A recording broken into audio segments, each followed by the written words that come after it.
I think it's really engaging the way that you've looked at this kind of broader territory and then you've like brought it to a head, right? Like you kind of asked us to kind of confront it in a different way. And I just think your representations are just stunning. And I think for me, they really helped me kind of get into the project. There's a celebration of the experience here. There's a celebration of the material quality of the thing that you've shown. And I think even the kind of animated sequence where we see how the thing changes over the seasons really, for me, gives me a sense of like the shifting sands, and the kind of response to that. And, one of the questions that I keep wondering in my mind is about the potential terror of this. Because it's funny that your project, in fact, it's kind of didactic in the sense, and it's much better than that, but it's kind of didactic in that it asks us to realize this landscape function that we're normally blind to. And so, in a way, it's kind of saying, like, isn't this horrible? Or like, isn't this beautiful but horrible too? And it kind of reminds me, I don't know if you know, I'm trying to remember this reference, and I can't quite get it, but there were a group of people, I think in the late 70s or early 80s, that did this design that imagined a design for a nuclear waste storage facility that could be legible to like aliens or people 3,000 years from now who don't speak English or don't understand like alphabets or right. So it's like how do you communicate? What? Yeah, I see the show that this morning. I see the show that this morning. Oh really? It's like a hilarious project where things like jacks. Yeah. There's and like spikes. Yeah. So I keep thinking about that in your project. Like, do you want it to seem horrible, or do you want us to be a little bit kind of like weirded out by this? Like, do you want us to be a little bit disgusted by the presence of the sand, or do you want us to like play in it? Like, how would I know that this is part of this broader picture? Well, I mean, I visited the site, and the thing is basically when it's full, you're standing on the sand, and really, for all you know, it doesn't go down 10 feet. It's sand. It's a ground plane.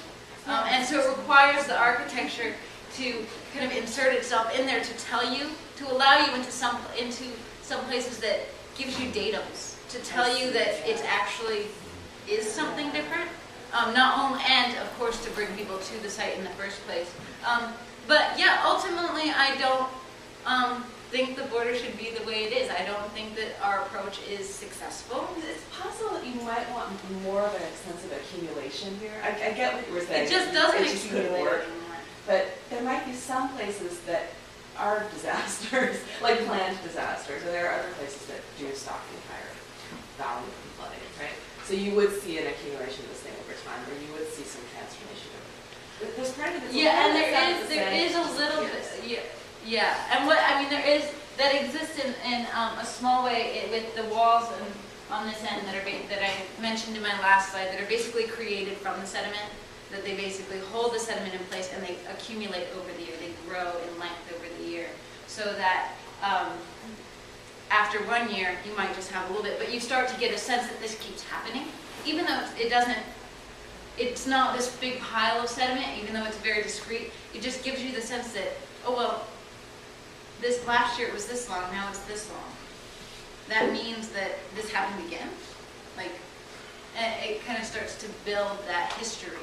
I think there's potential for a lot more of that that's not really present in the project. I buy the idea of using architecture to kind of focus this very strange political, geological condition that you found. I think that's interesting, but I think that the tremendous force of the natural systems that are bearing on this site allow, to me, much more radical ways of sculpting this sediment than you've allowed for, because it's being carried by water. And water's something you can work with. So I'd be much more excited if this thing had a completely different topography every season, just based on the way that you work with how water enters the basin.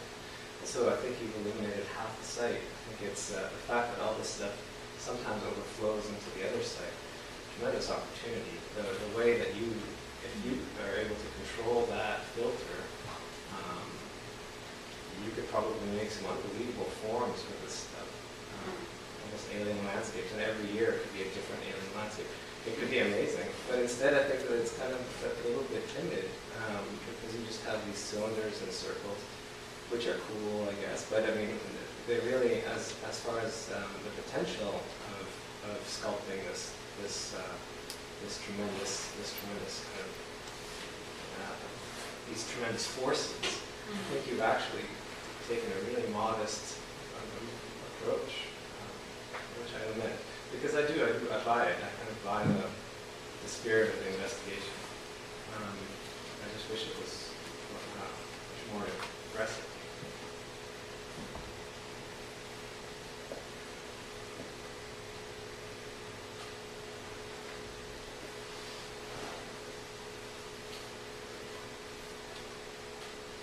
Possibly along this lines. I'm like, what else could I say? Because I think the circle things are so interesting. I think they're so fascinating as this kind of strange marking in this landscape. And it's possible that they can kind of provide that data and that measure that you say against this shifting sand. But maybe we could, I think there's a tendency from the community project to always see it as this kind of strip. It's always this kind of this basin. And the boundaries of it are seemingly known. And I'd like to understand a little bit more how those boundaries are determined. And there might be that kind of dramatic shift, and it's rained a lot more here as it's another, or there is a kind of like an eddy that's forming, this incredible sand pile that's forming along the south edge of the river. And just as an example. So it's possible that if you were to zoom out a little bit more and start to understand that a more extreme level of variation, that then the placement of these circles will be in fact more interesting because they're not just centered along this. But also water flows around them. So what does that mean in terms of the pattern of sediment? I mean, one of the things that struck me while I was there is that is how flat it is, how flat the sediment ends up being, because when it enters in at a fast rate, and it comes into the basin and slows down, so it comes to a stop, and that's how the sediment settles. So, in a way, I was working with that kind of flat datum as what it does. You control that in a way by controlling the inflow of water. Yeah. And the speed at which the current moves. These circles are all going to form like berms after that. Yeah. I have a question about dust, because particulate matter is a bit of an issue for breathing.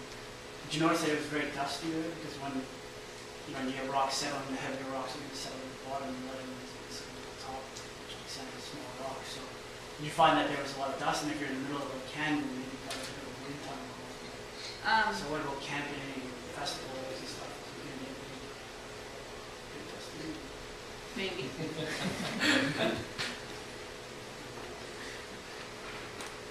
Could be dusty. I mean, it wasn't dusty when I was there, but. And like what, in terms of these little pockets, air filtration system. I mean, they're open air, Yeah. so probably not. I don't know. I think it's an outstanding project, and it was already very good at the midterm, except you had this strange building on top of it. And you had rid of it, and you replaced it with this serial kind of negative things, and that's a very good move. I think the project will get so much better right now, because it doesn't get this pavilion or something very good. I think it's very much grounded in this big map, in this idea of the border, and we changed the title, right? It was called, what was it called before? It was called Inhabiting processes engaging at thick borders. Yeah, there was something with border. So I think challenging this idea of the border was extremely successful, I think, the first time. And I'm sure you can do the next one on the border between Canada and the US.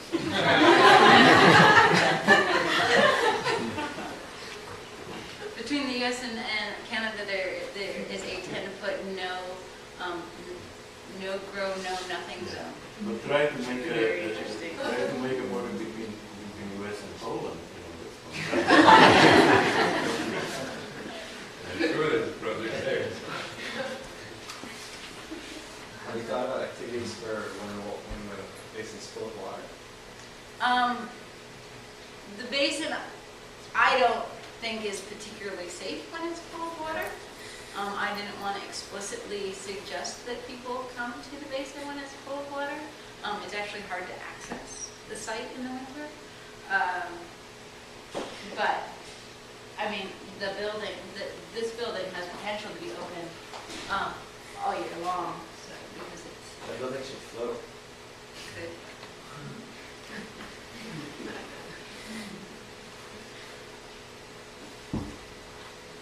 Any more comments from anyone? Just one thing. I really like your design. I think it's amazing. I think the eliminating the movement of the sediment and that problem is really very interesting. And just one thing on your dust issue. Usually with sediment, once it's wet, you tend to lose that. You tend to lose any sort of dust because it packs down. But to eliminate the sand and the movement around, what will be very interesting is when sediment's put down in layers. So if you have any sort of visual, you can see the layers down because you have one bit of rain and then it will stop, and the next bit of rain, and every single time you get a different layer of sand, even though it's the type of sediment and the way it settles.